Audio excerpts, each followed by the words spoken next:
আপনারা দেখছেন ধারাবাহিক নাটক স্বপ্নবাজার, সৌজন্যে ভেক্টন মোবাইল।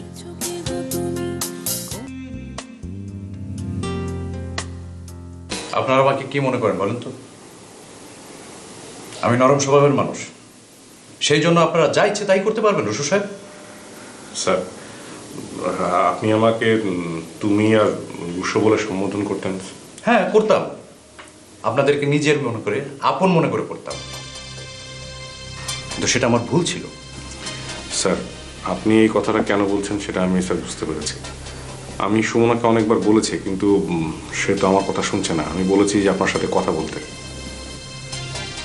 সুমন আর অফিসে এসে আমার সাথে কথা বলতে সমস্যাটা কোথায় সেটাই তো আমি বুঝতে পারছি না। ওর হাজবেন্ড ওর যমজ বোনকে নিয়ে বিদেশে পাড়ি জমিয়েছে, সেখানে বিয়ে করেছে, তার জন্য। রসু সাহেব, আপনার আবার কি হলো? ও, সুমন আর যমজ বোনের সাথে তো আবার আপনার প্রেমের সম্পর্ক ছিল, আপনার সাথে বিয়ে হওয়ারও কথা ছিল।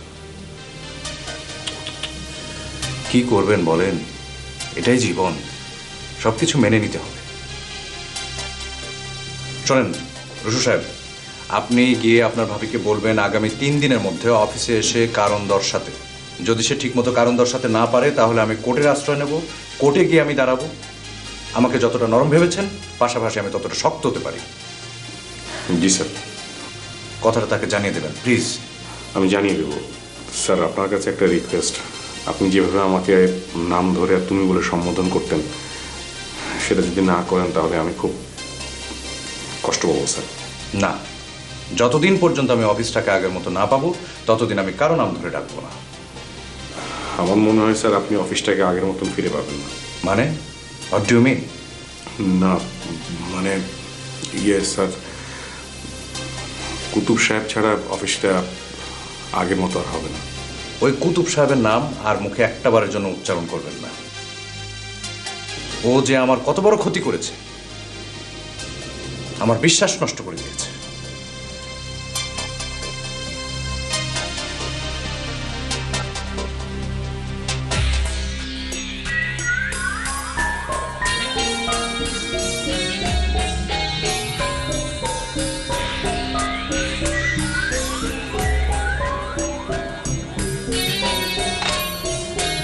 হ্যালো, সৌদেরও। এই কি করতেছিস? ডাক। আব্বা, তাহলে আপনারে আমি পুরো ঘটনাটা একটু বুঝাই দিয়ে যাই। হ্যাঁ কাকা, এই বাড়িটা আপনি কিনলেন? আরে গাদা, ঢাকায় বাড়ি কিনা এত সস্তা নাকি? হ্যাঁ, এটা ভাড়া নিয়েছে।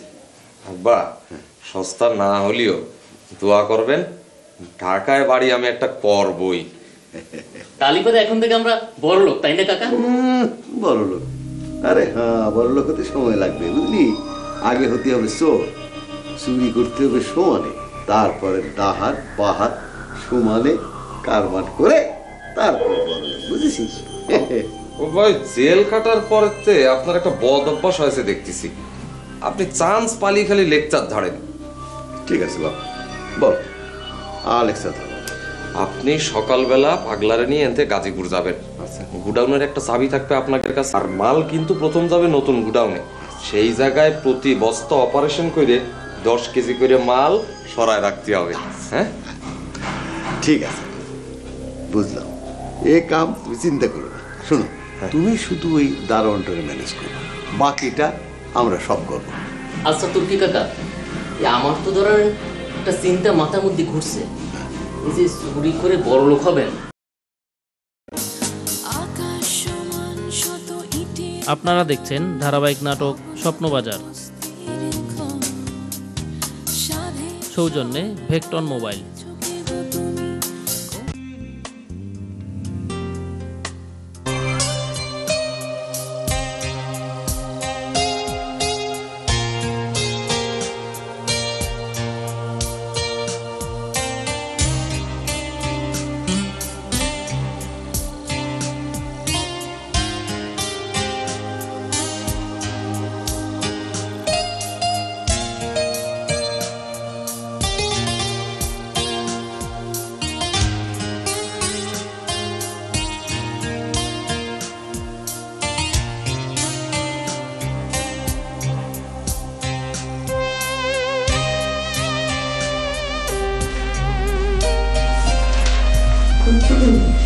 কেমন আছেন কাসম?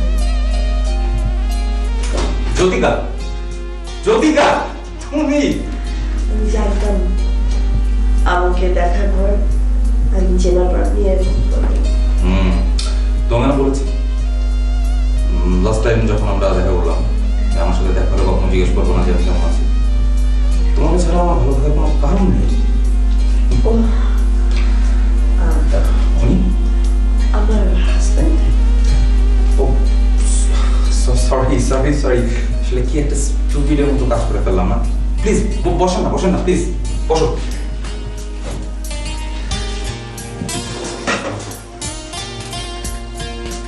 যদি তুমি তো জানোই, তোমাকে দেখলে আমার সব কিছু ওলট পালট হয়ে যায়।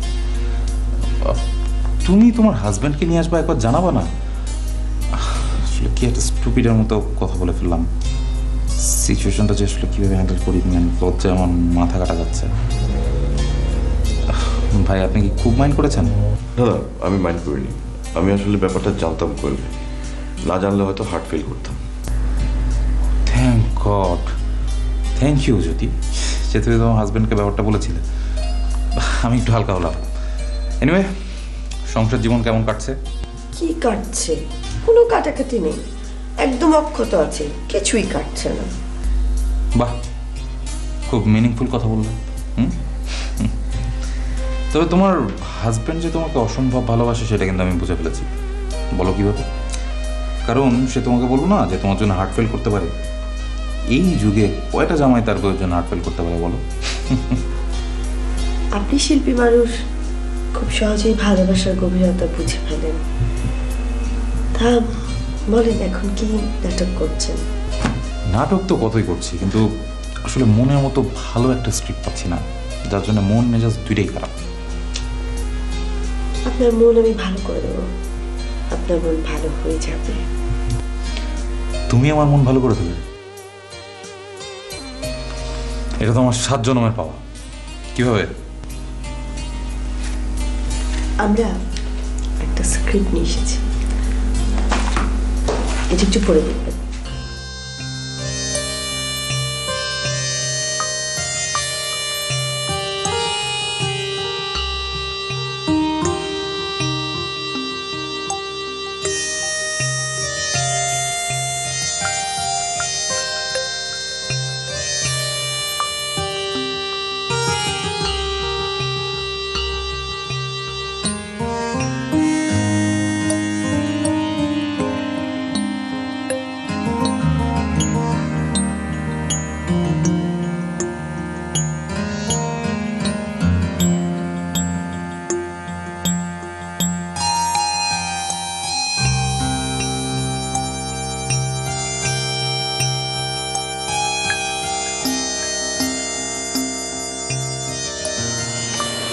সুচি, তুই প্রতিবারই আমাকে অবিশ্বাস করেছিস, ধান্দাবাজ মনে করেছিস, সব সময় আমাকে ভুল বুঝেছিস। কিন্তু দেখ, ফাইনালি তুই নিজেই কিন্তু ভুল প্রমাণিত হয়েছিস। ছোটন, শোন, এটা কিন্তু আমাকে বোঝাতে হয়নি। আর এখন বলছি, তুই এখন যা করতে যাচ্ছিস সেটাও কিন্তু ভুল হচ্ছে। ছোটন, আমার ভুল হচ্ছে না ঠিক হচ্ছে আমি জানি না, কিন্তু তুই যে আমাকে একটা অদ্ভুত মিথ্যা আশ্বাস দিয়ে আমার ভেতরে যে একটা কনফিডেন্স বিল্ড করেছিলি না এতদিনে, সেটা একদম ভেঙে গেছে, গুড়িয়ে গেছে। এখন আমার কি মনে হয় জানিস, আমার দ্বারা একদম কিচ্ছু হবে না। কিছু হবে না মানে? তুই কি করে নিশ্চিত হলি? আমি তোকে তোর অভিনয়ের কেরিয়ার করে দিতে চেয়েছিলাম, আমি এখনো নিশ্চিত, আমি 100% জানি সেটা সম্ভব। ছোটন প্লিজ, এই কথাটা আর একবারও বলিস না তো। সরি, আমি আসলে তোকে দোষ দিচ্ছি না। তুই একবার ভেবে দেখ যে তুই আমাকে নিয়ে যতখানি ভাবছিস, আমার কি হবে তা নিয়ে একদম চিন্তা করছিস, সেটা নিয়ে আর কে ভাবে বল? কোন নাট্যকার আছে, কোন ডিরেক্টর আছে যে আমার জন্য ভাববে, আমাকে একটা অ্যাক্টিং ক্যারিয়ার তৈরি করে দেবে? অবশ্যই দেবে, পারবো, আমি নিশ্চিত সেটা হবে। ফর গডস সেক ছোটন, এবার দয়া করে একটু চুপ কর। চুপ করে যে দাঁড়িয়েছিল ওখানে দাঁড়িয়ে থাক, যা। আর যদি তোর বকবক করতে ইচ্ছে হয় তাহলে তোর বাবার সাথে গিয়ে বকবক কর। আমার মা তো তোর বাবার সাথে বকবক করে একদম ইমপ্রেসড হয়ে গেছে, মনে করছে যে তোর বাবার সাথে নাকি কথা বলে